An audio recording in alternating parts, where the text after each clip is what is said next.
Welcome! In this video, you'll learn how to allow WhatsApp Web to ask for location access on your PC using the latest update. If your WhatsApp Web isn't sharing your location properly or it keeps showing a grayed out map, this quick guide will help you fix that in just a few seconds. Let's get started. First, open WhatsApp Web on your computer. You can do this by visiting the official WhatsApp web page and scanning the QR code from your phone. Once your chats load, look at the top of your browser window right next to the web address bar. Next, click on the icon next to the web address. Depending on your browser, it might look like a small padlock or information symbol.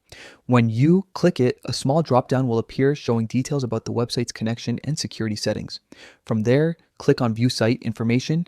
This option opens a panel with several controls related to the site's permissions, like camera, microphone, and location. Now, click on Settings. You'll be taken to a section where you can customize how WhatsApp Web interacts with your browser. Under the Permissions section, find and click on More Settings Permissions.